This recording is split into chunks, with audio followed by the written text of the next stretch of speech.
Dober dan, želim lepo pozdravljeni na novinarski konferenci po 115. seji Vlade Republike Slovenije. Lepo vas je videti v takem številu.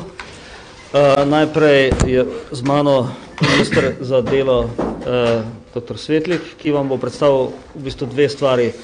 Eno je njegova ocena ob začetku zbiranja podpisov za referendum o pokojninski reformi in pa seveda komentar zahteve Državnega zbora za presojo ustavnosti posledic, ki bi nastala z odložitvijo uveljavitve zakona ali zavrnitvijo zakona o pokojninskem zavarovanju na referendumu. In potem ga bom prosil za kratek komentar najnovejših podatkov o brezposelnosti v Sloveniji. Tako da, minister, izvolite. Hvala lepa in lep dober dan. Torej najprej naš komentar glede ob začetku zbiranja podpisov v podporo referendumu o pokojninskem zakonu SPIZ-2. Kot veste, je danes na pobudo sindikatov začel teči rok za zbiranje teh podpisov, pri čemer je naša ocena, da je seveda referendum legitimna oblika odločanja državljanov in odraža enega pomembnejših vidikov demokracije. Kljub temu pa se postavlja vprašanje o primernosti takšnega načina odločanja, o vprašanjih, ki so pogostokrat podvrženi političnemu nabiranju točk, pa tudi demagogiji in manipuliranju z dejstvi. Nova pokojninska zakonodaja se nam zdi preveč pomembna, tako za sedanje kot za vse bodoče upokojence in tudi za razvoj celotne države posledično, da bi jo prepuščali prevelikim tveganjem, zato bo še danes strani koalicijskih poslancev vložena pobuda za oceno ustavnosti naknadnega zakonodajnega referenduma. Z neuveljavitvijo pokojninskega zakona SPIZ-2 bi se namreč nadaljevalo zniževanje pokojnin ob nižji odmeri vseh novih pokojnin, kar bi vse več upokojencev vodilo v revščino. In prav tako bo tudi usklajevanje pokojnin obstoječim upokojencem teklo na nižji ravni, kot bi, če bi spremenili pokojninski zakon. Gre namreč za to, da stari pokojninski zakon vsebuje takozvani 151. člen, ki znižuje usklajevanje za dodatnih 0,6%. Zato upam, da bodo upokojenci in bodoči upokojenci pobudnike vprašali, zakaj je bilo potrebno, da bodo imeli že v tem letu, če ne bi prišlo do uveljavitve, pa tudi vnaprej nižje pokojnine, kot bi jih lahko imeli, če bi sprejeli novi zakon.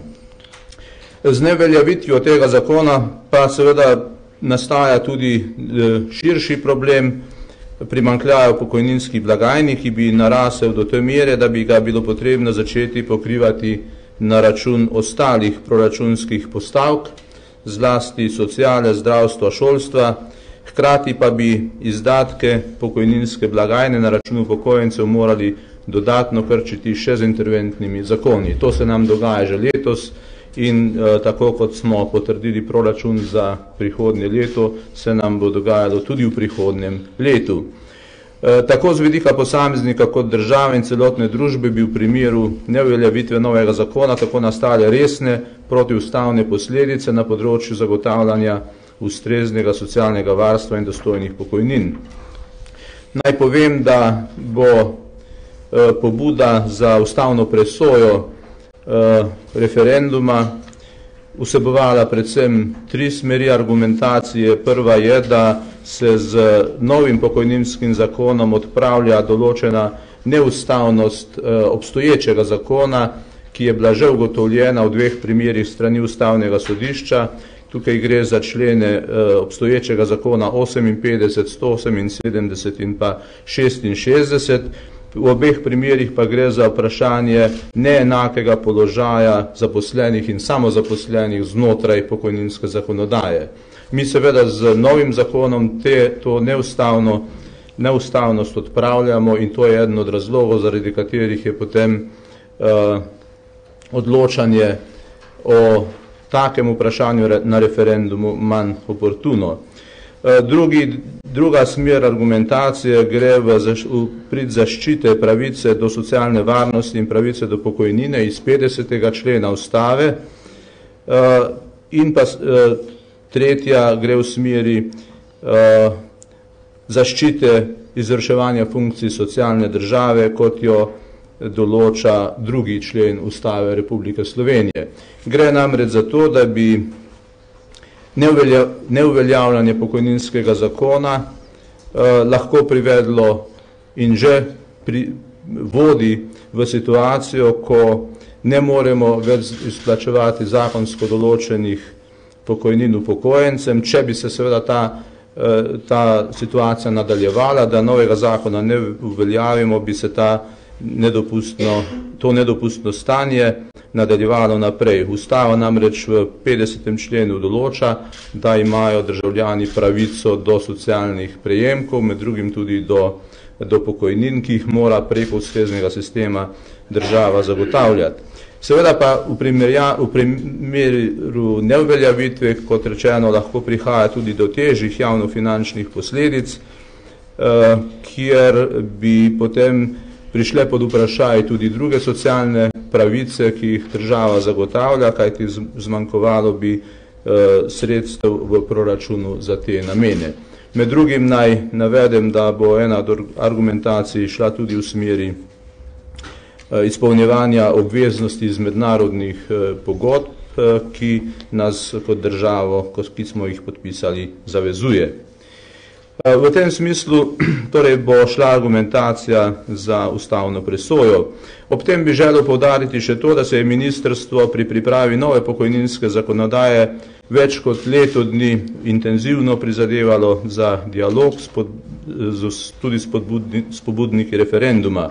O tem pričajo na desetine sestankov, ki smo jih opravili na različnih ravneh, tudi celodnevna pogajanja o teh vprašanjih in tudi srečanja predstavnikov sindikatov, zlasti pa tudi delodajalcev pri predsedniku vlade.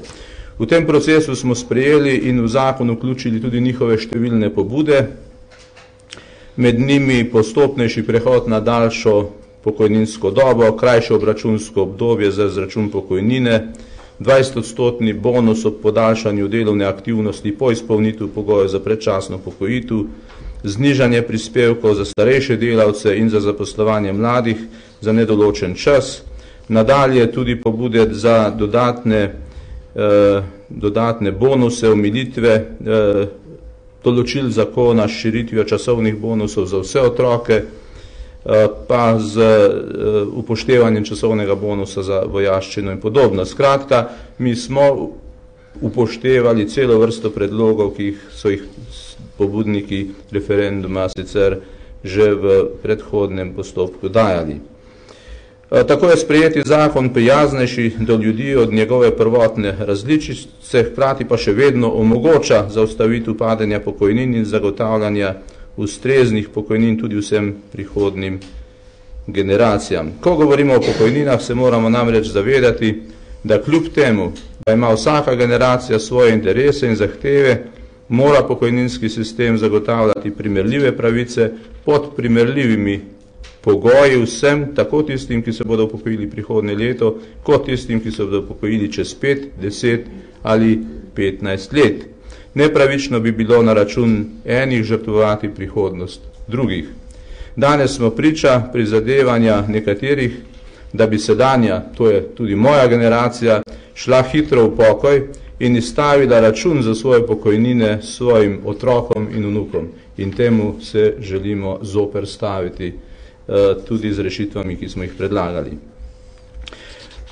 Za konec bi rad dodal, da torej pozivanje za glasovanje proti zakonu o pokojninskem in invalidskem zavarovanju pomeni pozivanje proti zanesljivim in višjim pokojninam, kakor tudi pozivanje proti socialni državi. S takimi pozivi sindikati pozivajo proti spremembi pokojninskega sistema in s tem seveda tisto, kar bi lahko označevali kot srečno okoliščino, da živimo dlje in okoliščino, da lahko sami dostojno poskrbimo za to daljše življenje, spreminjajo in jo želijo označiti kot neko življenjsko tragedijo današnje generacije, ki živi dalj časa. Mislim, da je osnovna filozofija, osnovni pristop v tem primeru zgrešen. Gre tudi za neresnično prikazovanje vsebine nove pokojninske ureditve, s katero se želi odvrniti državljane od podpore spremembam, ki zagotavljajo varno starost vsem generacijam. Kot primer in kot posebno zanimivost, ki ste jo mogoče že videli, naj pokažem poseben letak, ki kroži v spodbudo podpisovanja pobude za referendum, ki ima celo vrsto informacij, ki želijo ljudi spodbuditi k temu, da bi razmišljali o tem, kako jih bo novi pokojninski zakon prikrajšal. Ne pove pa, koliko nižjo pokojnino bodo imeli, če ne bo sprejet novi pokojninski zakon. To pravi, tega pa ta letak ne pove. No, med drugim je na tem letaku tudi primer ministra, ki da ima plačo, ki je tukaj navedena 200 evrov višja, kot je v resnici. Jaz upam, da mi bo sindikat to razliko izplačeval. In pa, da bom imel pri 65 letih 43 let pokojninske dobe, kar nažalost ne bo res, ker je bo imel šele 60 let. Hkrati so uspeli izračunati že višino moje pokojnine, spis oziroma Zavod za pokojninsko zavarovanje pa še ne zna izračunati. Tako da iz tega lahko vidite pravzaprav, kako resne so informacije, ki krožijo v javnosti in ki spodbujajo pravzaprav ljudi, da dajo svoj glas za referendum.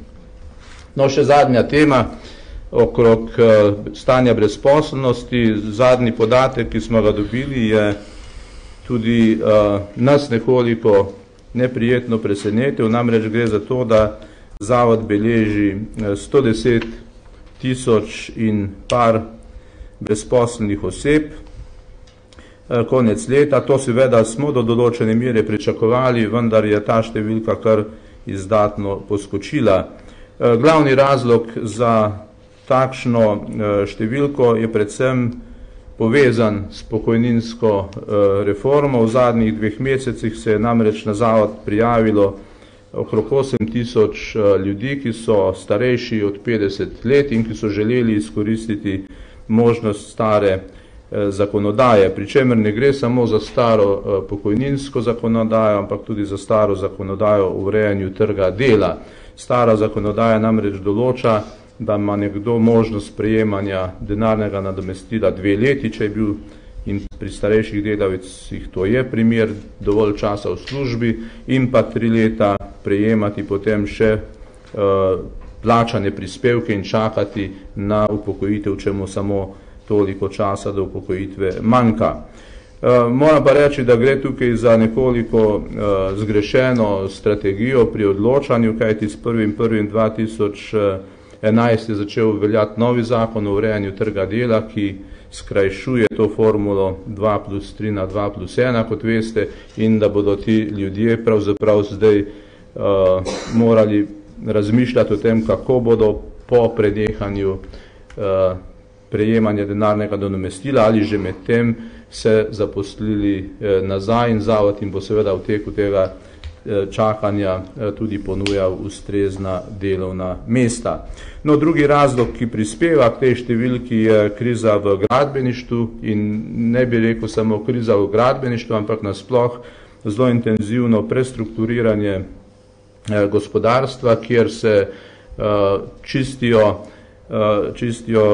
čisti gospodarstvo v smislu opuščanja nedonosnih proizvodnj in prehoda na nove tehnologije.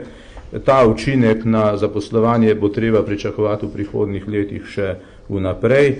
In seveda tretji, ki je pa precej specifičen, je kriza upravljanja in lastninjenja, ki se kaže v nekaterih večjih podjetjih, kot sta recimo Merkur, Prevent in še nekatera druga. To so 3 glavni razlogi, ki so botrovali takemu stanju.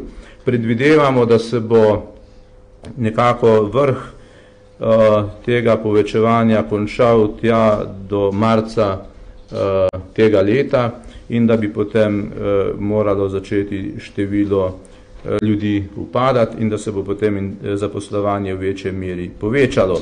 Vendar moram hkrati tudi dodati, da beležimo pozitivne trende na področju zaposlovanja skozi celo prejšnje leto, da se je iz Zavoda za zaposlovanje zaposlilo v lanskem letu 17% več ljudi kot v predlanskem, to pomeni v številkah okrog 55 tisoč, da je tudi število novih delovnih mest večje bilo v lanskem letu za kakih 8% kot v predlanskem, tako da smo glede tega lahko zmerno optimistični. Hvala lepa. Hvala lepa, minister, za podrobno pojasnilo. Erika, izvoli. Gospod minister, dve vprašanji. Prvo, koliko računate na podporo ustavnega oziroma ali ste prepričani, da vam bo uspelo, da bo referendum prepovedan?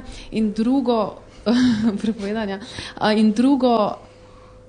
če bo ali lahko obljubite ljudstvu, ki bo podprlo pokojninsko reformo, da če bodo delali do 65. leta, da bodo delovna mesta prilagojena za njih?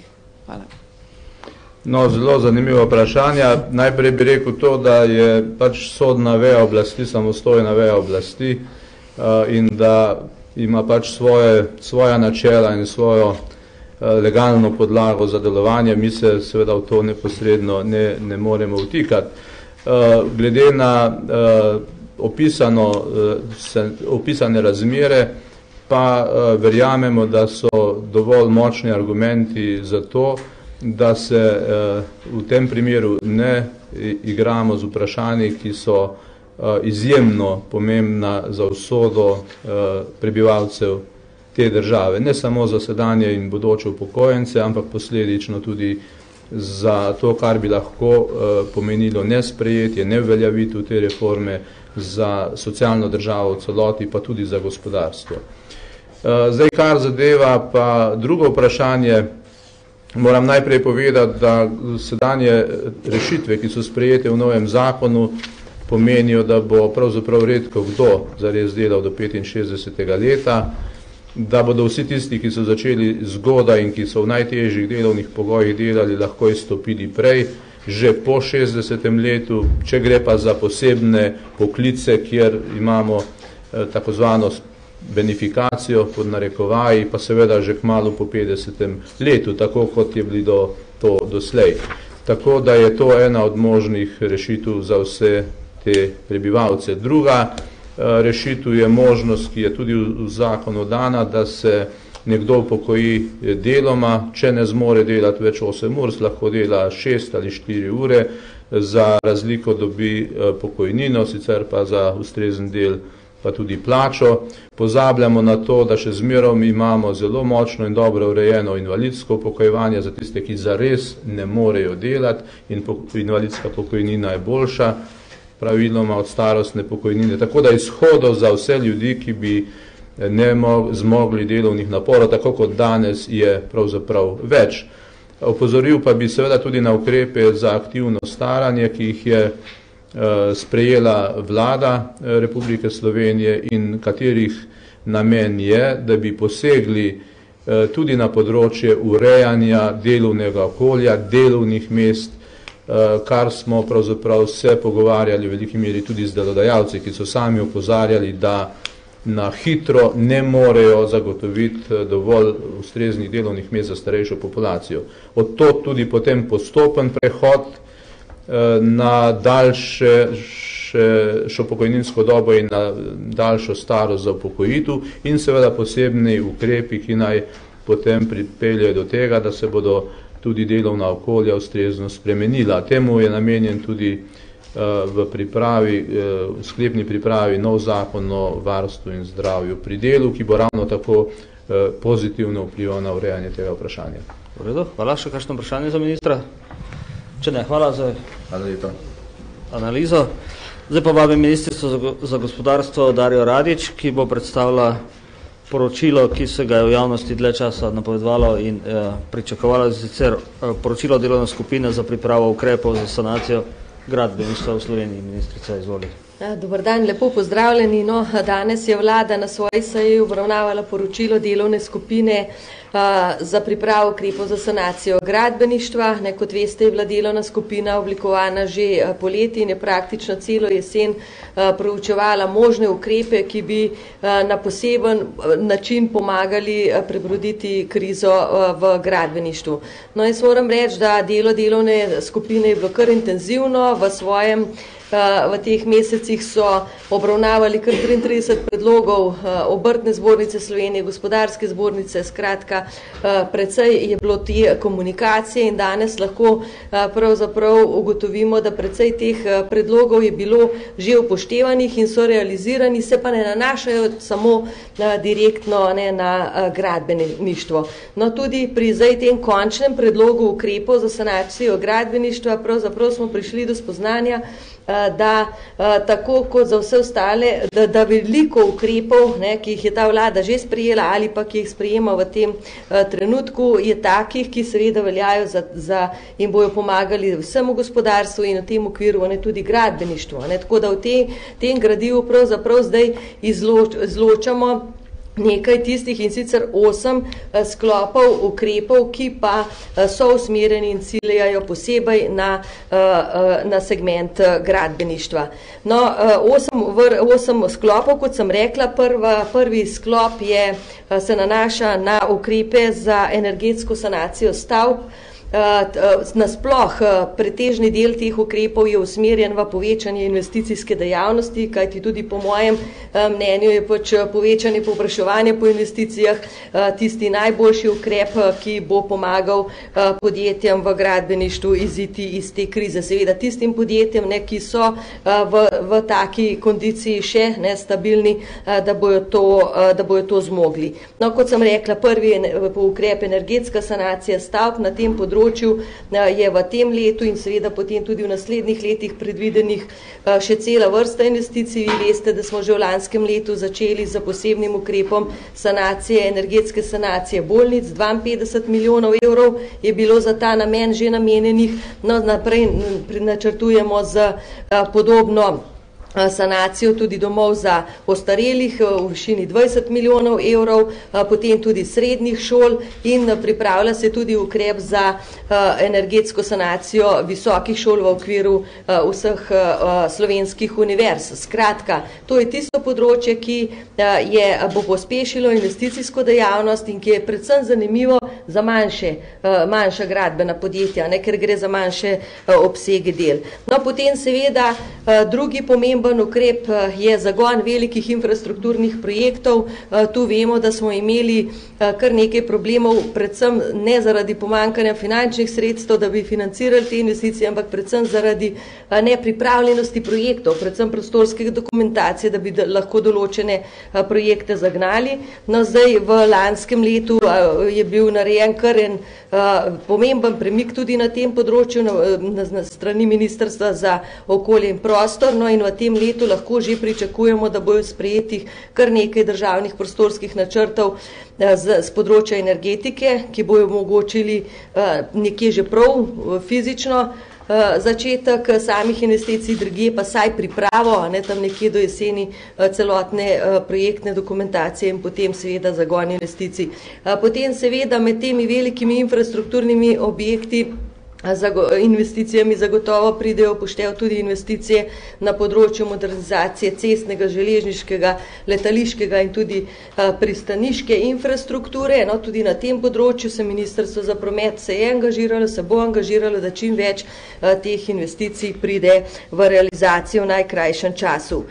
Po mojem mnenju je to dejansko tisti sklop ukrepov, ki bo največ lahko prispeval k oživitvi gradbeništva. No, potem drugi sklop je pa seveda tisti, ki je namenjen pa sanaciji likvidnostne krize, če lahko tako rečem, v gradbeništvu. Na tem področju bo zagotovo sprejem zakona o preprečevanju plačilne nediscipline, ki ga pripravlja Ministrstvo za finance in bo zagotovo vložen v vladno proceduro do konca januarja. To je zagotovo zakon, ki bo pomagal tudi pri urejanju plačilne discipline, zopet ne samo na področju gradbeništva, ampak v vsem celotnem gospodarstvu. V tem zakonu bo namreč določen 30 oziroma 60 dnevni obvezni rok plačila in predviden bo tudi obvezni pobod obveznosti, ne, med podjetji, seveda določene tudi globe za vse tiste, ki tega zakona ne bojo spoštovali, in mi resnično upamo, da bo pa ta ukrep pa le prispeval k izboljšanju plačilne discipline. Kajti treba je povedati, da je država že nekaj ukrepov za izboljšanje plačilne discipline v preteklih 2 letih pripravila. Naj omenim samo skrajšanje vračila DDV-ja iz 30 oziroma 60 dni na 21 dni, pa predlagali smo neobvezni pobod, večstranski pobod, obveznosti preko AJPES-a in še kar nekaj takih ukrepov je bilo, recimo tudi garancije za najete kredite smo dajali preko Slovenskega podjetniškega sklada za likvidnostne kredite, ampak se je pokazalo, da seveda vse to še ni dovolj, ne, tudi menica recimo je bila uveljavljena kot sredstvo zavarovanja, ne, predvsem za plačila podizvajalcev. Vsi ti ukrepi očitno do zdaj niso bili dovolj in dejansko upamo, da bo ta zakon pa še tista pika na i, ki bo na tem področju obrnila trend v pozitivno smer. Naslednja stvar, internacionalizacija, tu je neposredne investicije. Jaz sem že večkrat poudarila, da gradbeništvo v takem obsegu, kot je bilo v Sloveniji, v takem obsegu ga v prihodnosti ne moramo več pričakovati. Bilo je predimenzionirano in seveda bo treba posle iskati tudi v tujini. Na tem področju na Ministrstvu za gospodarstvo pripravljamo akcijski načrt za internacionalizacijo slovenskega gospodarstva v tujini, kjer bomo podjetjem seveda tudi področja gradbeništva pomagali, da bodo pridobivali posle v tujini. No, in taka konkretna aktivnost zagotovo je bila tudi že izkazan interes za delo oziroma oblikovanje konzorcija za pridobitev del pri izgradnji olimpijske vasi v Sočiju v Rusiji, ne, v katerem pa ni SCT-ja, to želim takoj povedati, ampak so združena manjša podjetja, kar je saj, kar se mene tiče, zelo spodbudno, ker dokazuje, da se bojo podjetja le vidijo, da se morajo povezati v konzorcije, da so le na ta način lahko pridobivajo posle tudi v tujini. No in očitno bo zdaj to en tak poskus in jaz upam seveda, da bojo njihove ponudbe dovolj konkurenčne, da bojo dejansko tudi posle dobili. Potem seveda tudi še sprememba zakonodaje bo nekaj prispevala k urejanju tega področja. Prva taka je sprememba zakona o graditvi objektov. Tukaj načrtujemo, da se v spremembi zakona o graditvi objektov prepove gradnja v lastni režiji za objekte, ki so večji od 250 kvadratnih metrov. Mi vemo, da imamo zelo veliko, gradnje v Sloveniji, ki jo po tradiciji gradimo kar sami, ne. Zdaj smo se odločili, tudi to je predlog bil Obrtne zbornice in malih gradbenikov, ne, da se pač to omeji in da za objekte večjih velikosti je obvezno, da se to dela preko registriranega podjetja, kar je po mojem mnenju tudi seveda prav.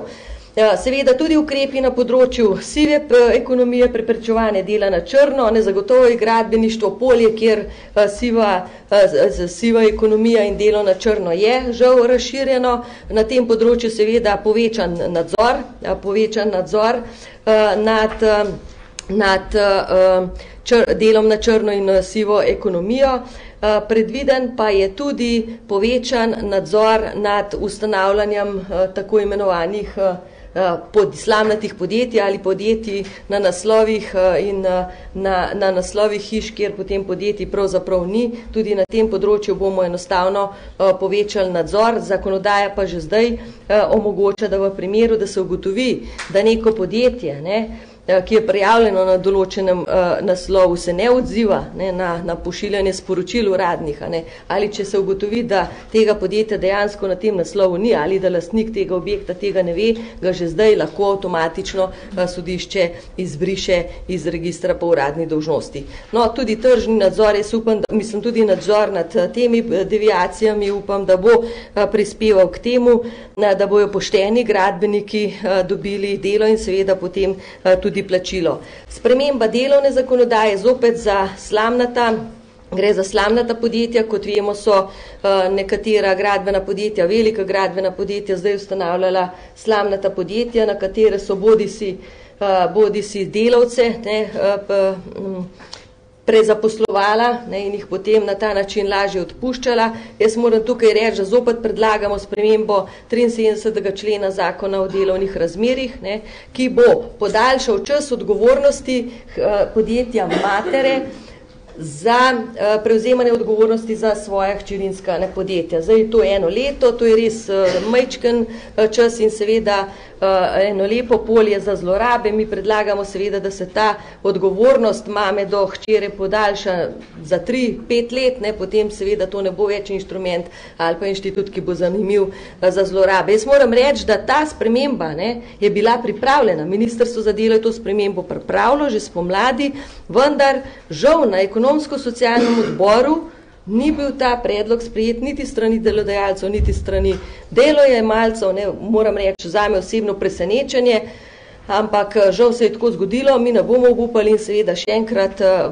ob zdajšnji spremembi zakona o delovnih razmerjih ta predlog dali, ker ocenjujemo, da je v redu. Skratka, kar nekaj konkretnih ukrepov, pozabila sem seveda enega zelo zanimivega, tudi v medijih že precej objavljenega, se pravi poseg stanovanjskega sklada na nepremičninski trg. Tukaj ta ukrep tudi je v predlogu delovne skupine, vendar tukaj bo stanovanjski sklad in Ministrstvo za finance, Ministrstvo za okolje in prostor naredilo še en premislek, najdlje 15 dni smo dali še časa za ta premislek, da se odloči, ali je ta ukrep smiselen, ali bo prispeval k zagonu trgovanja na nepremičninskem trgu, ali pa mogoče ta ukrep le ni tako dober kot ne bo prinesel takih efektov, kot smo jih pričakovali. Še 15 dni za to je časa, tako kot tudi za vse tiste ukrepe, ki še niso čisto do konca opredeljeni v tem predlogu delovne skupine.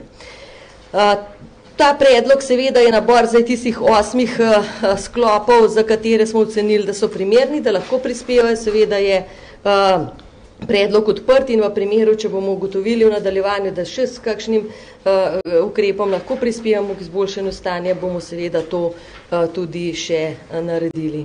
Hvala lepa. Hvala ministrica za ta vod, tako prosim za vprašanje. Eva, izvoli.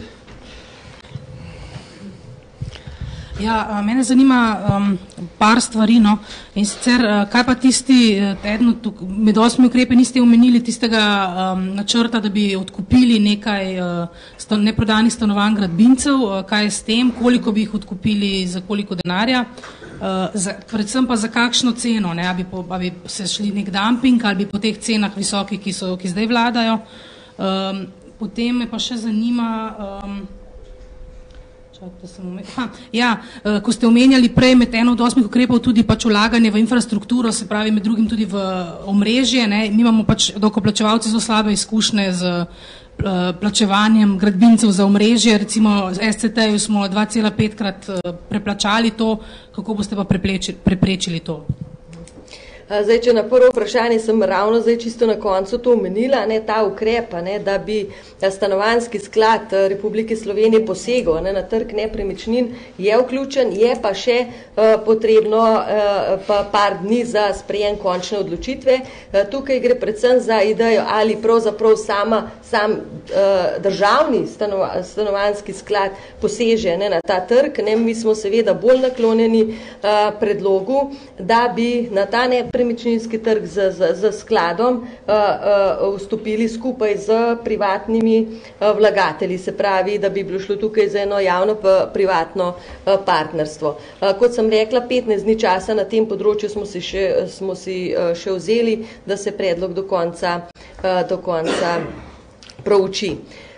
Kar ste rekli, kar se tiče teh omrežij, jaz seveda vse te investicije bodo oddane oziroma naročilo za izvedbo investicij bodo oddane skozi proces javnega naročanja, kjer seveda bo tudi cena igrala pomembno vlogo in v tem primeru jaz lahko samo rečem, da do takih primerov, kot jih vi zdaj navajate, nikakor ne pričakujemo, da bi prišlo oziroma seveda bomo naredili vse, da bomo take stvari preprečevali. Pa še ste še... Ne, to je vse. Marko, izvoli.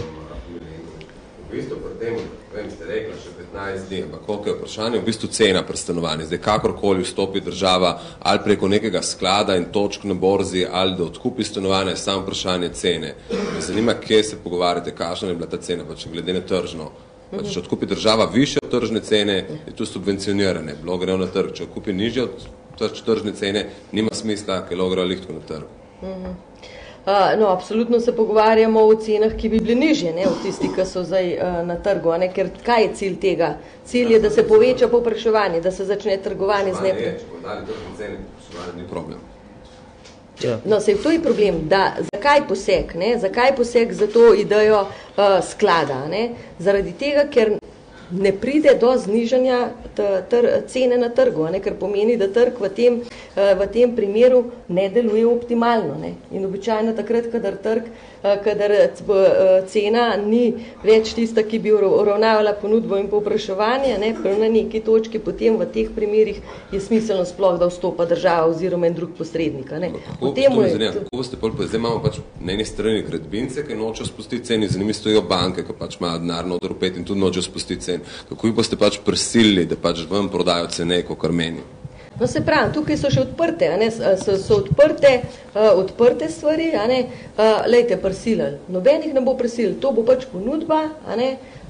Ki jo bojo sprejeli ali pa tudi ne. Če jo ne bojo sprejeli, seveda bo situacija ostala ne takšna, ne, kot pa je. A ne? To je pač en poskus, da se vpletemo, rekli, na trg, a ne, en kupec, a ne, ki bo prispeval k temu, da se ponudba po povpraševanje po nepremičninah zaradi drugačne cene uskladita. Lejte, in ravno to smo se danes tudi na vladi pogovarjali, ne, da, in to bo tudi predmet te 15-dnevne še debate v tem predlogu. Ne. Se pojavljajo že indici, ne, da se povečuje povpraševanje, ne, po stanovanjih. Ne. In prav to je tudi en od elementov, da si vzamemo še ta čas in da pogledamo, kaj pravzaprav se dogaja. Ne. Če se je zaradi, ne vem, XY razloga pa to, ta trg le začel prebujati, a ne, mogoče so tudi te informacije nekje že zadostovale, ne, če se je trg začel prebujati, potem res ni smiselno, a ne, da kdorkoli intervenira s posebnimi ukrepi na ta trg. Me zanima, govori za stalno, koliko je gradbeništvo pomembno, ne? Ampak tle v bistvu izpade, da boste reševali bolj gradbince, konkretne pa banke za njimi. Me zanima vaš komentar na to. Mislim, kakšno ne bi bilo gradbeništvo, okay, po vašem mnenju, kakšno ne bi bilo gradbeništvo v Sloveniji čez par let? Ja, zagotovo ne v takem obsegu, kot je bilo, recimo rečemo, v času največje konjunkture leta 2008, ne. Jaz pričakujem, da bojo na trgu ostala po tej krizi najboljša, najbolj zdrava podjetja, tista podjetja, ki so pravzaprav že v krizo prišla v dobri kondiciji, ne, z dobrimi poslovnimi modeli, z dobro finančno strukturo. Ne. Tisti bodo ostali, tisti, ki tudi konkretno, tega si pa ne upam. Ja, vidim se. Ravno danes sem pa že, mislim, pa ne vem, zdaj od Dnevnik, nekdo je že poročal o podjetju Apomgrad, ne, skratka, eno podjetje je uspelo celo ustvariti dobiček gradbeno, ne. Tako da vse le ni tako črno, ampak dejstvo je, da mediji rajše poročate o črnih stvarih. V delu je pisano. V delu, no, evo, poročate pač o tistih stvarih, ne, v zadaj enako velja tudi za drugo gospodarstvo in mi nimamo samo slabih podjetij, imamo veliko dobrih inovativnih podjetij, ki celo krizo delajo s krasnimi dobički in celo povečujejo prodajo. Prosim? Tem pa ni treba pomagati, vedno je tudi dilema, do kakšne mere pravzaprav pomagati tistim podjetjem, ki so ne v težavah. In tukaj jaz vedno pravim, da tisti, ki so pregloboko, za katere se ne vidi luč na koncu tunela, tista podjetja morajo, tako kot sem že večkrat povedala, po mojem mnenju, počasi ugasniti, ne, in izstopati iz trga. To ni nič posebenega, to je normalno za vse tržne ekonomije.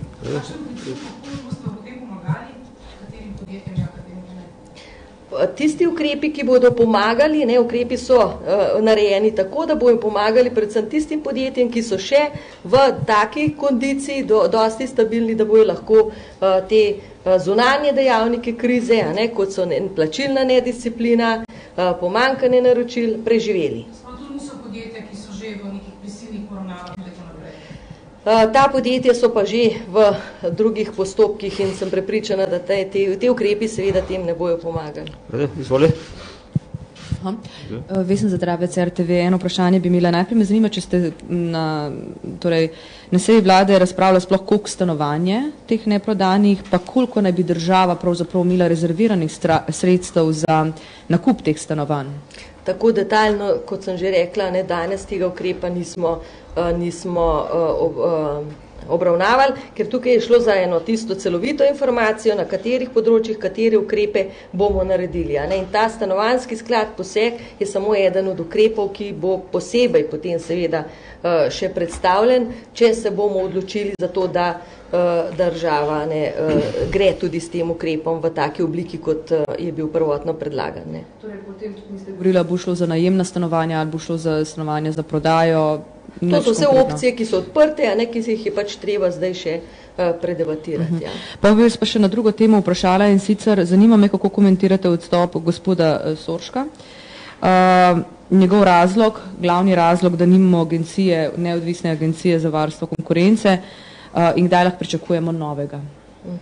Ja, zdaj, kar se tiče samega odstopa gospoda Janija Sorška, je seveda njegovo odločitev spoštujem in bom tudi sprejela njegov odstop in to predlagala njegov razrešitev vladi.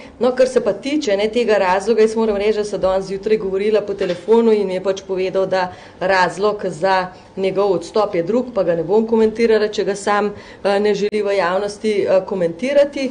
Kar se pa tiče zdaj tega razloga, ki moram reči, da me je presenetil, ker sem po razgovoru pa videla, da se pa kot razlog navaja tudi to, da se ne uspe uradu za varstvo konkurenco preoblikovati v agencijo. To pa moram reči, da se mi pa zdi dosti nekorektno, ker ve gospod Soršak zelo dobro, da zakon o varstvu konkurence je pripravljen in bo v 14 dneh najdlje tudi obravnavan na seji vlade. Moram pa reči nekaj, ta zakon se je pripravljal kar nekaj časa in v spomladi smo pripravljali zakon v drugačni obliki, kot je pripravljen zdaj. Priprava zakona se je začela v tej smeri, da se v tej agenciji združita Urad za varstvo konkurence in Urad za varstvo potrošnikov. In bolj, ko smo pripravljali, oziroma jaz takrat nisem bila vključena v pripravo tega zakona, bolj, ko je zakon nastajal, bolj se je kazalo, da pravzaprav želimo združiti hruške pa jabolka in da mešanica iz tega ne bo prinesla kakšnih dobrih, a ne pozitivnih učinkov. In ko sem postala ministrica, sem seveda v soglasju z gospodom Sorškom takoj sprejela odločitev, da je ta nadaljevanje s pripravo takega zakona, ki nam obeta kvečem precej problemov, kot pa enih izboljšav optimalnih rešitev, da raje pripravimo zakon oziroma spremenimo zakon o varstvu konkurence in samo preoblikujemo Urad za varstvo konkurence v Agencijo za varstvo konkurence. In takoj zdaj seveda potem spet morate razumeti, takoj traja par mesecev, da se pripravi novo besedilo. To besedilo je bilo zdaj usklajevano in če sem čisto odkrita, je res, da je besedilo zakona sprejeto oziroma usklajeno tudi medresorsko, je pa na moji mizi. Ker seveda sem se pa odločila, se zdi, da je to tako pomemben zakon, da ga pa tudi jaz želim zelo podrobno prebrati, ker si pač ne želim, da bi pri tem zakonu bilo zapisano kaj takega, kar bi potem seveda jaz in pa kdo drug tudi obžaloval. In zato mogoče 14-dnevna zamuda, ampak samo 14-dnevna zamuda zato, da bi bil to razlog za odstop, ni po mojem mnenju res tisti ta prav razlog. Kdaj pa lahko pričakujemo novega, oziroma če mogoče imate že kakšno idejo, kdo bo? To je pa absolutno nimam nobene ideje zdaj, kdo bo. Pravzaprav je ta informacija nova, tudi zame. Gospod Soršak je zaprosil za odpoved z 31.1. Bomo seveda proučili, ali je ta rok mogoče celo malo prekratek. Seveda bomo skušali iti nasproti. Mislim, da je odpovedni rok 3 mesece normalen.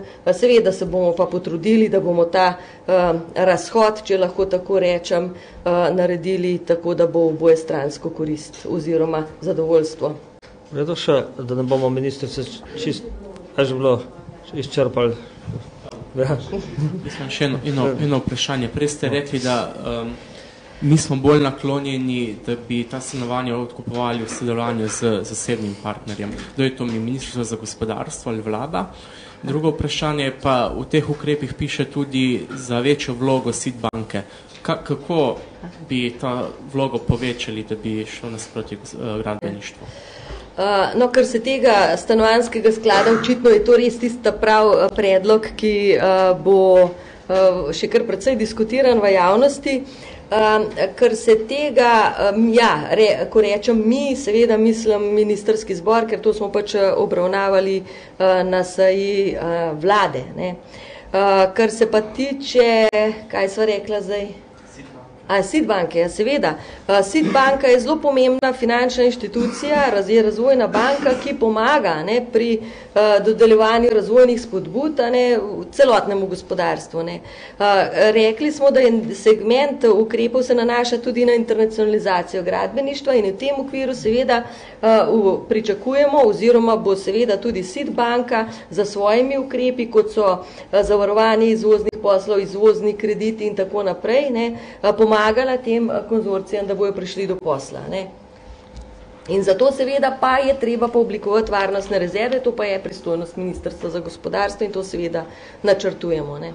Lahko samo, ko imamo še dva govornika, zelo nakratko, dve vprašanje še, ajde. Ja? Kar zadeva agencijo še o varstvu konkurence. Zakon o agenciji je bil v fazi osnutka od junija naprej. Pa vendar izrecno omenja gospod Soršak razliko med ministrom Lahovnikom in vami. Ocenjuje, da je pod vami ta projekt zamrl. Zakaj?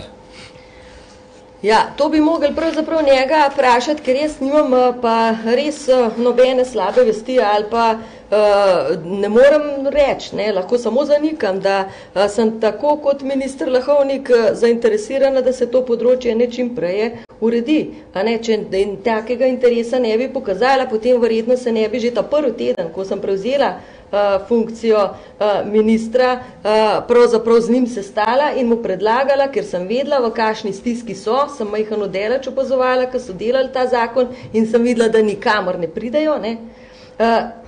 Če ne bi pa šli s tem predlogom, potem je bil avgust, potem je bil september, ni predlog v moji pisarni 3 mesece pripravljen. V mojo pisarno je prišel usklajen zadnjo polovico decembra. Tako da prosim lepo, sama sem pa večkrat in to pa lahko moj direktor za notranji trg potrdi, na vsakem kolegiju, tudi zapisnike imamo, je bilo izpostavljeno vprašanje, v kateri fazi je zakon o varstvu konkurence, kje stoji, zakaj stoji. Tako da ta očitek lahko tudi dokazljivo zavrnem. Andreja. Žurnal 24, gospod Soršek je danes jasno povedal, da je z gospodom Lahovnikom boljše sodeloval kot z vami, vse tako je bilo razumeti, kako sodelovanje vi z njim ocenjujete, to se pravi, ste bili z njim zadovoljni, ste ga poskušali danes prepričati, kot sem vas razumela, ste o tem bili obveščeni danes, to se pravi, so mediji pisali o njegovem odhodu pred vami in kako lahko gospod Soršak z odpovednim rokom 3 mesece pričakuje, da mu boste šli na roko in ga pač razrešili te funkcije prej ali odhaja in sprejema kako drugo funkcijo? Poglejte, zdaj seveda je gospod Soršak bo povedal, s kom je lažje sodeloval, se vemo, z določenimi osebami lahko sodelujemo bolje, verjamem, da sta z ministrom Lahovnikom bolje sodelovala, to je njegova ocena. Moja ocena, jaz lahko ocenjujem, kako sem jaz sodelovala, kako jaz vidim najno sodelovanje, po mojem mnenju je bilo sodelovanje zelo korektno, srečala sva se na temo zakona o varstvu konkurence, ga predebatirala takrat, ko so mi prišli predstaviti prvi osnutek, pa drugi osnutek, da bi pa imela ne vem kakšno intenzivno komunikacijo, tega pa ne morem potrditi, ampak to pa ne iz razloga zdaj, da se ne bi želela z njim pogovarjati, ampak predvsem z razloga, ker vseeno smatram, da je Urad za varstvo konkurence neodvisni organ in nisem želela, da bi se, še posebej zaradi tega, ker je bilo kar nekaj velikih procesov, če lahko tako rečem, ali pa primerov odprtih, pač nisem želela, da potem naslednji dan v časopisih ne piše, da se z gospodom Soršakom dogovarjajo, kako bomo kakšne primere rešila. In sem pač želela, da se tukaj vseeno distanca ohrani, ampak kljub temu smo delali, smo mu potrdili novo sistemizacijo, ne, vse te administrativne posle, pogovarjali smo se o proračunu za leto 2011-2012, pogovarjali smo se o tem, koliko novih ljudi, zakaj jih potrebuje, kako bo nova agencija strukturirana. Skratka, kar se z moje strani je bilo sodelovanje korektno in nič drugače kot z ostalimi direktorji ostalih uradov in inšpektoratov, ki so v sestavi Ministrstva za gospodarstvo. To je dobro vprašanje, ne, zakaj pravzaprav en mesec. Sama sem povedala, da sem to informacijo pravzaprav izvedla, moram reči, včeraj zvečer, ne, danes zjutraj pa sva potem govorila, na kratko po telefonu, sem se tudi dogovorila, da se vidiva, vendar sem bila zdaj cel dopolne na vladi, tako da tega seveda nisem mogla še realizirati, ampak kar se tega tiče, sem povedala, ne, njegova želja je 31.1. Ne. Bomo seveda proučili, mi moramo zagotoviti nemoteno delovanje Urada za varstvo konkurence naprej, če bomo v tem času našli ustrezno rešitev in treba imenovati v.d. direktorja, to je najmanj, ne, kar moramo narediti, če bomo te postopke uspeli narediti in seveda zaključiti posle in primopredajo tako, kot se spodobi, potem seveda bomo lahko tega roka se držali. Sama osebno sem pa zelo naklonjena temu in se mi ne zdi smiselno, da zavlačuješ ene procese, ene dogodke, če lahko stvari prej urediš. Hvala, ministrica, za res izčrpno. Kako bi bil velik ta paket reševanja gradbišč, kako je težko, če je kakšni cifri Težko v tem trenutku, ker bo pomemben vpliv, bo imel prav ta ukrep sklada, tako da recimo, da to informacijo dobite čez 15 dni. V redu. Hvala, ministrica. Zdaj pa vabim državnega sekretarja na Ministrstvu za pravosodje, Boštjana Škrleca, ki se bo dotaknile podobne teme in sicer poročilo medresorske delovne skupine, ki je obravnavala možnosti za odvzem premoženjske koristi pridobljene s kaznivim dejanjem. Izvolite. Lepo zdrav.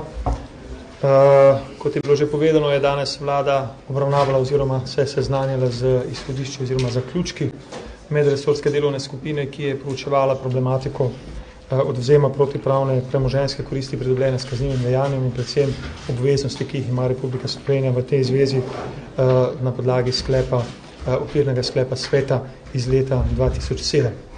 To medresorsko delovno skupino je vlada ustanovila že v letu 2009 in je sestavljena iz vseh relevantnih predstavnikov, ki sodelujejo pri odkrivanju in kasneje v pregonu kaznivih dejanj, torej tožilstva, policije, carine, drugih finančnih institucij. In pomembno je, da je vlada na današnji seji sklenila, da bo v tistem bistvenem vsebinskem delu sledila priporočilom, ki jih ta medresorska delovna skupina daje. To pa je, da svoje obveznosti iz okvirnega sklepa uresniči z ustanovitvijo posebne kontaktne točke oziroma organizacijske enote na Vrhovnem državnem tožilstvu.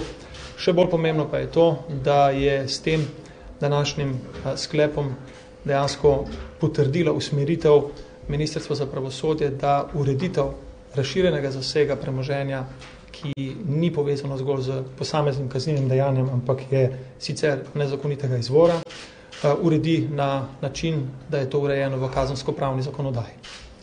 To je Ministrstvo za pravosodje tudi že začelo izvrševati in je konec prejšnjega leta, konec decembra, v strokovno usklajevanje poslalo prvi del kazenskega zakonika, ki daje materialno pravno podlago za takšen razširjen odvzem in uvaja to novo načelo obrnenega dokaznega bremena. Temu pa bo sledilo kasneje tudi nadgradnja z postopkovnimi določbami v zakonu o kazenskem postopku. Torej vsi ti trije zakoni skupaj, zakon o državnem tožilstvu, ki bo organizacijsko usmerjal oziroma umeščal sodelovanje na tem področju, kazenski zakonik, ki bo dajal materialno podlago za odvzem in zakon o kazenskem postopku, ki bo postopkovno urejal način tega odvzema, bodo tvorili celoto, ki bo omogočila bolj učinkovito odvzem protipravne premoženjske koristi in bo omogočila tudi odvzem premoženja, ki je sicer pridobljeno na nezakonit način. V redu, hvala lepa. Kakšno vprašanje za sekretarja? V redu, hvala, Boštjan. Hvala lepa. Ja. Zdaj vabim pa še predsednika vlade Boruta Pahorja, ki bo vam odgovoril na ostala vprašanja, ki so še ostala, če so ostala, verjamem, da so. predsednik, izvoli. Dobar, gospe in gospodje. Preden bom nakratko odgovoril na vaša vprašanja, bom obvestil javnost, da sem danes dobil strani vseh ministrstev, tako kot je bilo dogovoreno pred 14 dnevi, seznam njihovih prednostnih nalog v letu 2011, kar mi nalaga, da čez vikend do ponedeljka, ko bomo imeli delovni posvet krizne skupine ministrov in predsednice ter predsednikov koalicijskih strank, pripravim nek predlog fokusa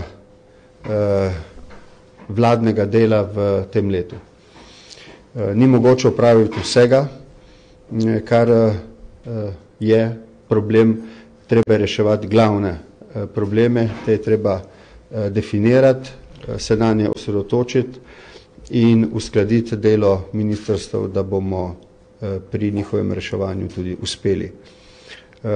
Cilj teh ukrepov bo prav gotovo okrepiti konkurenčnost Slovenije, o tem ni nikakršnega dvoma.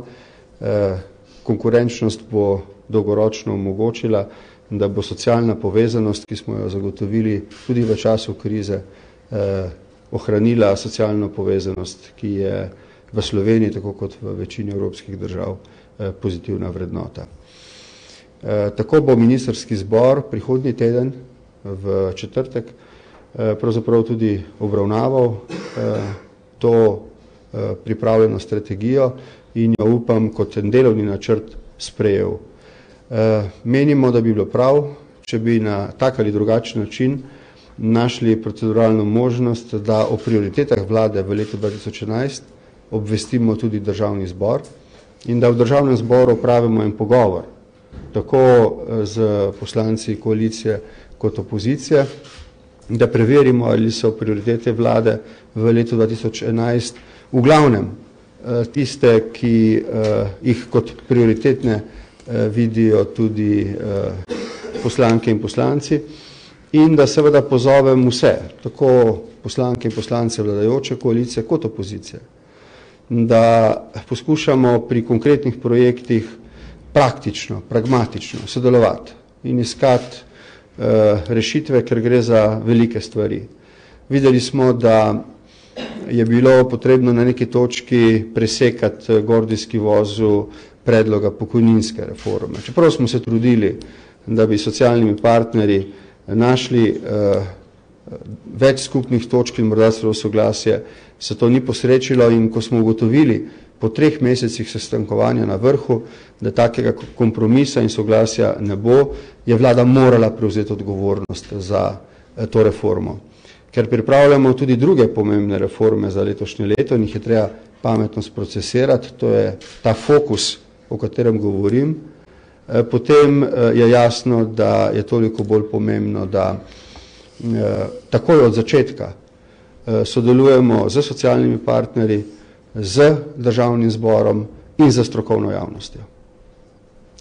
V januarju se bo torej zgodil ta proces razčiščanja fokusa, osredotočanja na ključne strategije za leto 2011 in 2012. Povedal sem vendarle, kaj je bistvo te strategije, to je povečanje konkurenčnosti slovenskega gospodarstva. Videli ste iz kazalcev danes, da se gospodarska rast in gospodarsko razpoloženje v evroconi in državah Evropske unije krepi, v večjih državah nekoliko bolj in hitreje, tako kot je tam tudi hitreje in bolj nastopila kriza, z določenim zamikom prihaja do okrevanja gospodarstva tudi v Sloveniji, tako da pričakujemo, da bomo z rastjo počasi zanesljivo zmanjševali tudi brezposelnost, hkrati pa seveda omogočali nastajanje novih delovnih mest, ki bodo omogočila višjo dodano vrednost, kar bo dolgoročno omogočilo to konkurenčnost in posledično socialno povezanost. Toliko za uvod. Hvala, predsednik. Vprašanja? Nec. delo. Ali je vlada danes obravnavala načrt, časovnico umika vojske iz Afganistana in kakšen je ta načrt? Da, to je vlada danes obravnavala. Preden odgovorim na vaše vprašanje, naj spomnim, da se je vlada že pred časom, sredi leta, mislim, da odločila, da prav na vsaki seji pod točko razno obravnava razmere v Afganistanu, zlasti stališča varnosti naših vojakov, pa seveda za stališča doseganja uspehov ali neuspehov koalicijskih sil pri prenosu državnih pristojnosti na afganistanske oblasti. To je, kot veste, tudi glavni kriterij, po katerem bo Slovenija, tako kot verjetno druge države v tako imenovanem tranzicijskem času, ocenila uspešnost misije. Mi bomo ta prvo inventuro storili prihodnje leto novembra. Mi bomo pred tem, ko bomo obravnavali dokončno strategijo, konzultirali odbor za zunanje zadeve. Zato tudi ni tukaj zunanjega ministra, čeprav sem dejal, da bi bilo morda dobro, če bi prišel na tiskovno konferenco in da če pojasnil to strategijo. Menil je, da je prav, da se najprej z njo seznani odbor za zunanje zadeve, kolikor pa bom sam precenil, če bodo vprašanja, pa naj odgovorim. Torej, Slovenija bo prihodnje leto novembra ocenila, ali se napori koalicijskih sil, ki imajo mandat Organizacije Združenih narodov, izpolnjujejo. Če pa se ne izpolnjujejo, bo pričela z aktivnostmi, ki bodo na koncu končale z umikom slovenskih sil iz Afganistana, seveda skladno za dogovori z zavezniki, ker je to seveda skupen napor, da uredimo stvari tako, da se to področje nemira in nestabilnosti uredi. Takrat bo torej narejena inventura in potem naprej odločitve za naše sodelovanje do leta 2012 oziroma do leta 2014, ko naj bi se ta čas tranzicije tudi končal. Toda leta 2011 si bo slovenska vlada skupaj z odborom vzela to dolžnost, da oceni uspešnost misije. To je za nas eden od dveh glavnih kriterijev poleg varnosti vojakov, ali misija Združenih narodov dobro in uspešno opravlja nalogo, ki je bila zadana, in to je, da na koncu odgovorno za usodo Afganistana prevzame afganistanska oblast. Izvoli. Če kaj ni jasnega, glede tega bi rad, prosim. Torej, za zdaj ostaja Slovenija z vojsko prisotna v Afganistanu po zdajšnjem načrtu do 2014. Ne, leta 2011 bomo v državnem zboru, na odboru za zunanje zadeve, skupaj ocenili uspešnost misije zavezniških sil in uspešnost prenosa pristojnosti na afganistanske oblasti. Če bomo ugotovili, da se misija ne uresničuje v skladu s cilji, bomo skupaj z zavezniki začeli razpravo o umiku. Tako da pričakujem, da bomo prihodnjo zimo vedeli več glede tega vprašanja. Torej, oceno bo vlada naredila leta 2011, če novembra, če razumem. Prej ste omenili prihodnje leto. Ne, 2012. Jeseni 2012. To leto, pardon, se opravičujem, smo že v novem letu. Smo že v novem letu, zato je ta razlika. 12. To je tako hitro minevajo ti dnevi, da človek novembra letos, torej še enkrat, da ne bo nesporazumov. 12. Letošnje leto, novembra, bo vlada seznanila odbor za zunanje zadeve in verjetno tudi odbor za obrambo z njeno oceno videnja uspešnosti misije koalicijskih sil. Ukolikor bo ocenila, da misija ne dosega rezultatov, bo pričela razgovor z zavezniki o verjetnem umiku iz Afganistana, zlasti, če bi zaradi neuspešnosti misije bili dodatno ogroženi tudi slovenski vojaki. V redu. Še kakšno vprašanje na temo Afganistana? Smo razčistili, to je, se opravičujem, čas teče tako hitro in tiskovne konference tudi, da leta preskakuje. Hvala za to pozorilo, da ne je bilo kaj še. Šanjen gospod predsednik, danes je Zavod za zaposlovanje objavil podatke o številu brezposelnih, teh je 110 tisoč, to je skoraj 50 tisoč več kot v času, ko ste prevzeli vlado. Kako to komentirate? Brezposelnost in tolikšno povečanje? Drugo vprašanje pa, Slovenija bo izdala nove obveznice za 1500 milijonov evrov, to pomeni novo zadolžitev države. Zakaj se bo ta denar porabil in kolikšna bo zadolžitev ob koncu leta Slovenije? Glede tega vprašanja bi vas prosil, da se obrnete za natančna pojasnila na Ministrstvo za finance. Glede prvega vprašanja pa naj rečem naslednje. Gotovo je razprava in odločitev vlade in državnega zbora za pokojninsko reformo največ prispevala k temu, da je v zadnjem mesecu prišlo do skokovitega povečanja brezposelnosti. Sicer bi se ta vrtela približno okrog 100 tisoč registriranih brezposelnih. Tisto, kar je pomembno v enaki meri, je, da raste tudi zaposlenost. Torej, gre za prestrukturiranje slovenskega gospodarstva. Slaba podjetja odpuščajo zaposlene, to da odpirajo se nova podjetja, ki jih zaposlujejo. Gre za popolnoma enak proces, kot ga danes vidite, tako rekoč v vseh državah Evropske unije. Tako da se v Sloveniji ne dogaja nič posebnega, razen da je imela odločitev za pokojninsko reformo dodaten učinek v tem, da so ljudje, ki so tik pred upokojitvijo po sedanjem zakonu, izkoristili nekatere bonitete, ki jih dajo zakoni, zato da so se prijavili na Zavod za zaposlovanje. Drugače pa poteka proces prestrukturiranja, zaenkrat ocenjujem ugodno, podjetja, ki so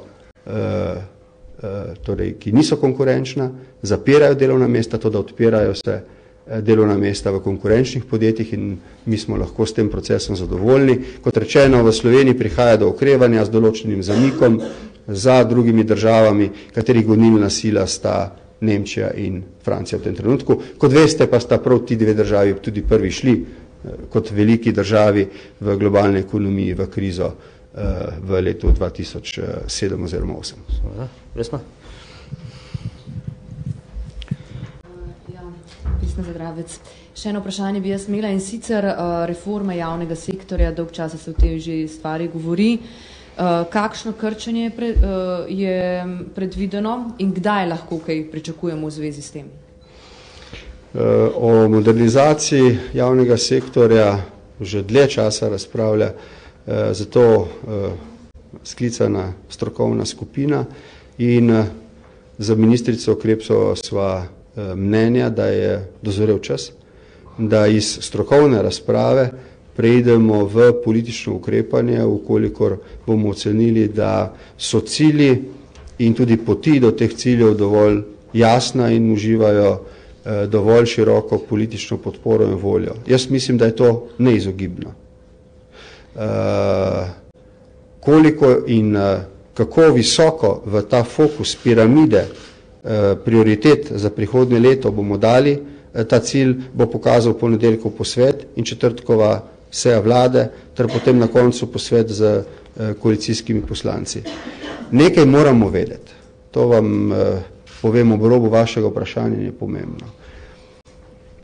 Ustavna pravica je, da pobudniki, ki se ne strinjajo z kakšnim od sprejetih zakonov, zberejo podpise in tako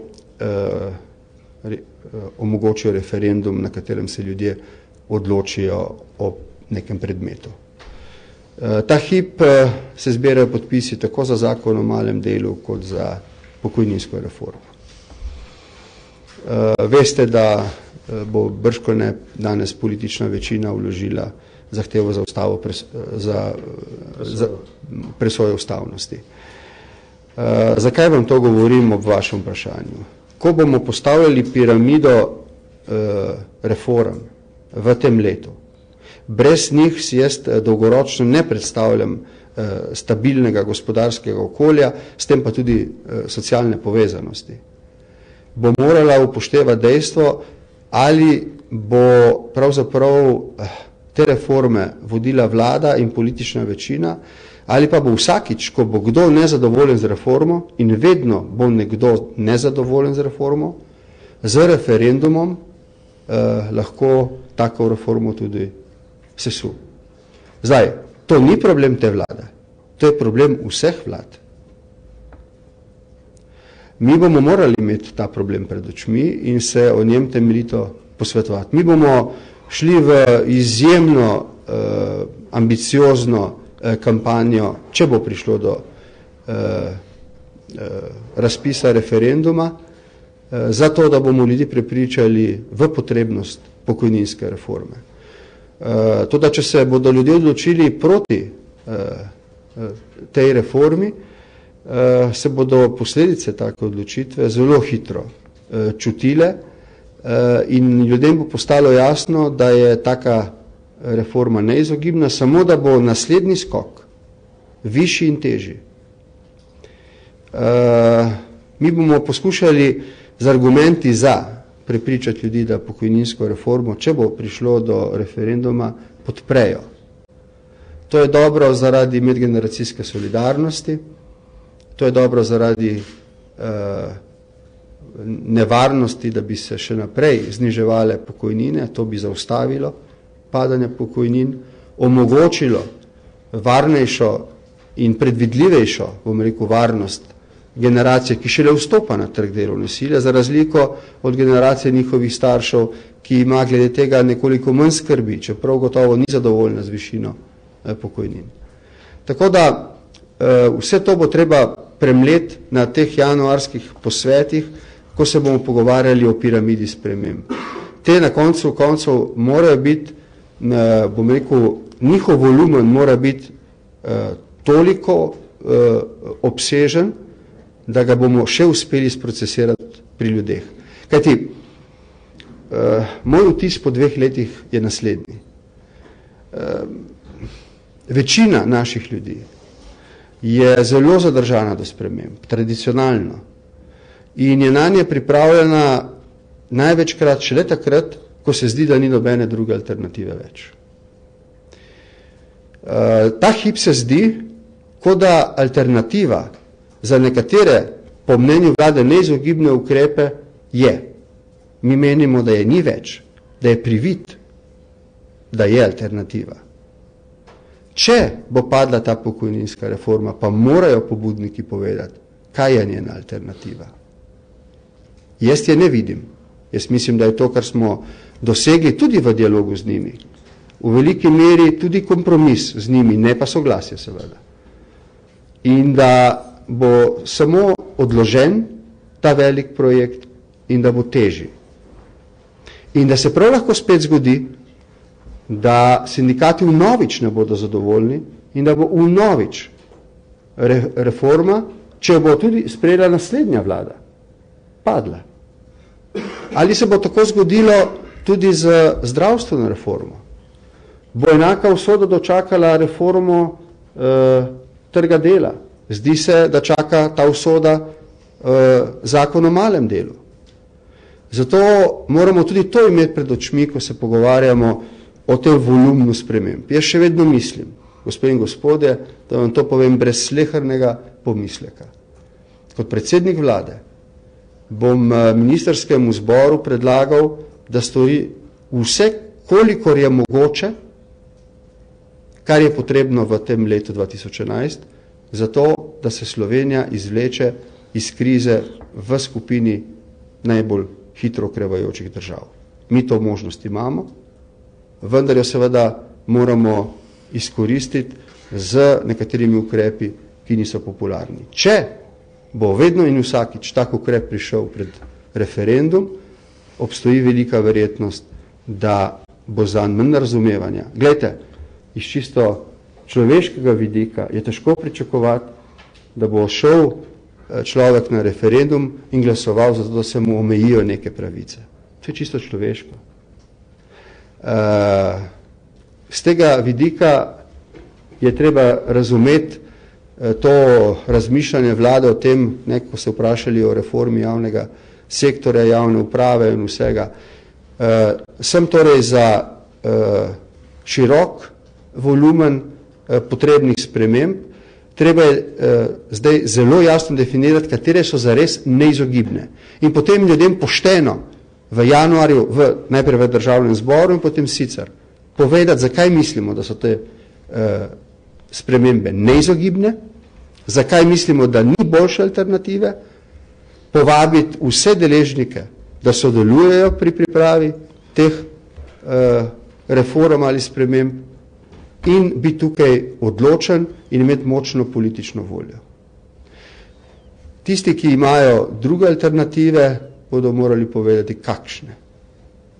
Kdaj boste z ministrico torej prišla s temi ukrepi skrčenja javnega sektorja? Kdaj lahko pričakujemo, pa mogoče malo smernice, bomo tukaj šli za krčenje, ne vem, direktoratov, ministrstv, kakšna smernica? No, jaz sem že povedal, da je odločitev, ki so jo sprejela z ministrico Krebsovo, odločitev, če govorimo zdaj o javni upravi, odločitev o vitkejši javni upravi, v kateri bo več fleksibilnosti, to pomeni tudi glede nagrajevanja, odpuščanja in zaposlovanja, tako da bi bili tisti, ki dobro delajo, bolje nagrajeni, da bi lahko v javno upravo prišli mladi ljudje z novim, svežim znanjem, da ne bi zmanjševali števila zaposlenih samo na ta način, da se iz javne uprave poslovijo zaradi starosti. In da seveda na koncu vse skupaj sklenemo z zmanjšanjem števila ministrstev v vladi. Sosednja Madžarska je, kot veste, prepolovila število ministrstev in kot sem dvakrat o tem govoril z predsednikom vlade Orbanom, zaradi tega bistveno vladne obveznosti ne trpijo. Ampak samo ena pripomba, če je mogoče v tej moji navedbi kakšna pomanjkljivost, se zanjo opravičujem, ampak o njej je govoril tukaj ravno za tem pultom predsednik vlade Orban. On ima recimo pooblastilo, da tako rekoč brez možnosti ugovora odpusti zaposlene v administraciji. Jaz mislim, da je to pretirano samovoljen ukrep in se zanj ne bi zavzel. Bi se pa zavzel za večjo fleksibilnost in za sindikati dejavnosti v javni upravi smo dogovorjeni, da bomo v tem letu pogledali, kako fleksibilizirati ta trg. Tudi sicer veste, da tečejo reforme širše v javnem sektorju. Prva in najbolj pomembna je gotovo nadgradnja zdravstvenega sistema. Z ministrom so dala časovnico, do 15. bodo pripravljene teze, 45-dnevni rok za razpravo, členi, 45-dnevni rok za razpravo in pred poletnimi počitnicami načrt za sprejem predloga zakona na vladi. Tako da gremo tukaj v pomembne premike. Upam samo, da bomo uspeli s socialnimi partnerji. Količina sestankovanja očitno ni merilo za uspešnost, kajti z sindikati in drugimi socialnimi partnerji smo v tem mandatu, mislim, da sedeli več kot v kateremkoli drugem mandatu v 2 letih. Bo potrebno dogovoriti kompromise, ki pa bodo peljali seveda naprej. Drugače bodo referendumi in zdi se, da če ne bo spremenjene referendumske zakonodaje, ta pa zahteva dvotretjinsko večino. Slišim iz opozicijskih vrst, da pripravljam se zaenkrat za take spremembe ni. Potem je mogoče pravzaprav za referendumi tako rekoč zaustaviti kolesje reforme v Sloveniji. Samo to ni problem ene vlade, to je problem vseh vlad. Pravi, bolj konkretno ne morete povedati tudi nekdaj, približno bo to.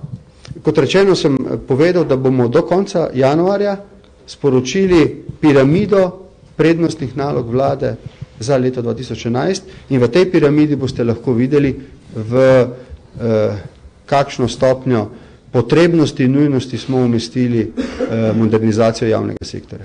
In tam bodo tudi roki navedeni. Tam bodo tudi roki. Mesec januar je pomemben, ker bomo resetirali načrte in ambicije vlade do konca tega mandata. Še kakšno vprašanje za predsednika? Nekaj izvalo smeh. Ne. Hvala lepa.